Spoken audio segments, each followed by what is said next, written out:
Hey everyone, and welcome back to the channel. Today we'll be looking at a topic that I feel we need to discuss.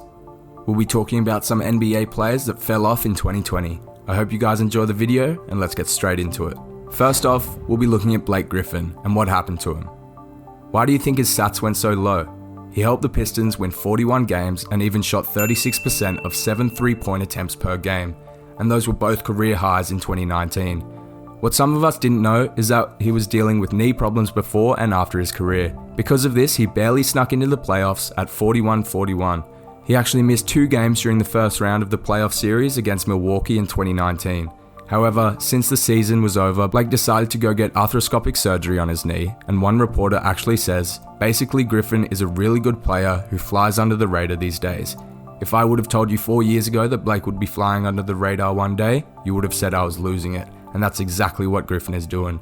Blake is still putting up solid numbers and led his team to the playoffs last season. He looks to recover from surgery and help the Pistons to the 2020 season.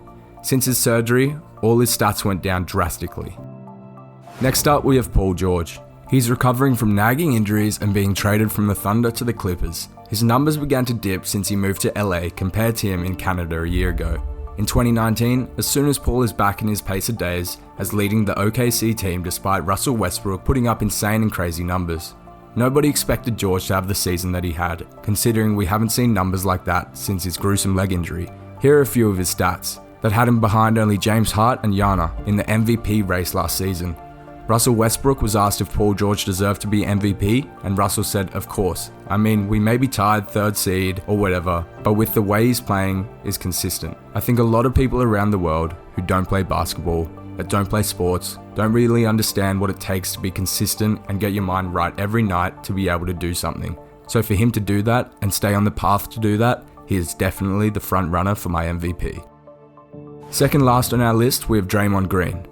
He was a great player for the Warriors, and like previous players I've mentioned, the main reason why he fell off was from an injury, and that injury was so serious to the point where it made him lose his game a bit, and that really affected his career. Here are some words Green said during his last season. I take this league one day at a time. I'm not sitting here looking forward to next year. Next year will get here soon enough. I'm taking this season one day at a time because I'm trying to get better and trying to improve myself. Trying to help these young guys improve as well. Whenever that time gets here, that time gets here. He also said, I've got 2 guys I've been rolling with since I stepped onto the league with Steph and Clay. We started this whole Golden State thing when it wasn't so sexy. Why would I get to this point when we'd built this entire organization and bail on them? You don't bail on your bae. The Golden State Warriors. That's our baby. Last but not least, we have Kyrie Irving. Once again, a major leg injury threw him off and stopped him from getting back up completely. Kyrie isn't the first of the Nets to get a leg injury. It's weird, but a lot of the Nets players have some serious leg injuries. In January, Irving told reporters that he had taken a cortisone shot in an attempt to put off surgery and return to the court. It was a stark contrast from his optimism early in the season, especially after he dropped 50 points on opening night against Minnesota. Since he changed to the Nets, he has been taking way better shots, but was losing a lot of those games. If you know of any other NBA players who fell off in 2020, then feel free to let us know in the comments section below, and that's all I have for you today. I hope you enjoyed this video, and if you did, then you know what to do with that thumbs up button. As for our fellow newcomers, if you enjoyed this video and want to see more content like this, then be sure to check out our previous content and hit that subscribe button for more upcoming videos. But for now, I gotta go, so I'll see you next time on Top 10 Central Pointers.